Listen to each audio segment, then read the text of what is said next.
ओम श्री परमात्मने नमः। श्रीमद्भागवत गीता अध्याय नंबर 3 श्लोक नंबर 25।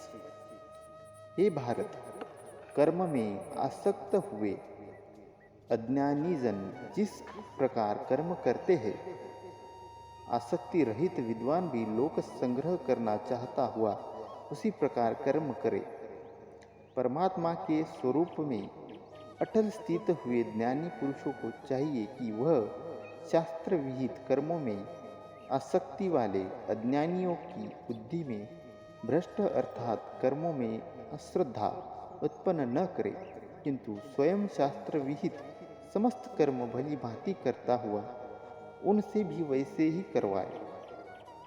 वास्तव में संपूर्ण कर्म सब प्रकार से प्रकृति के गुणों द्वारा किए जाते हैं, तो भी जिसका अंतकरण अहंकार से मोहित हो रहा है, ऐसा अज्ञानी मैं करता हूँ ऐसा मानता है।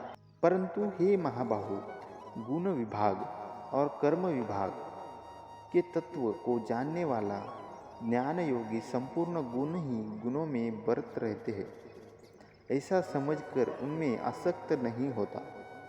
प्रकृति के गुणों से अत्यंत मोहित हुए मनुष्य गुणों में और कर्मों में आसक्त रहते हैं।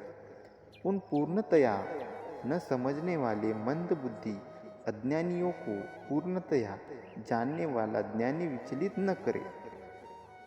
मुझ अंतर्यामी परमात्मा में लगे हुए चित्त द्वारा संपूर्ण कर्मों को मुझ में अर्पण करके आशा रहित, ममता रहित और संताप रहित होकर युद्ध कर।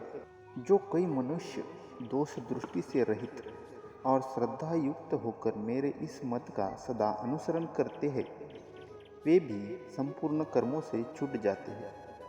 परंतु जो मनुष्य मुझ में दोषारोपण करते हुए मेरे इस मत के अनुसार नहीं चलते हैं, उन मूर्खों को तू संपूर्ण ज्ञानों में मोहित और नष्ट हुए भी समझ। सभी प्राणी प्रकृति को प्राप्त होते हैं, अर्थात अपने स्वभाव के परवश हुए कर्म करते हैं। ज्ञानवान भी अपनी प्रकृति के अनुसार चेष्टा करता है, फिर इनमें किसी का हट क्या करेगा। इंद्रिय के अर्थ में अर्थात प्रत्येक इंद्रिय के विषय में राग और द्वेष छिपे हुए स्थित है। मनुष्य को उन दोनों के वश में नहीं होना चाहिए, क्योंकि वे दोनों ही इसके कल्याण मार्ग में विघ्न करने वाले महान शत्रु हैं। अच्छे प्रकार आचरण में लाए हुए दूसरे के धर्म से गुण रहित भी अपना धर्म अति उत्तम है।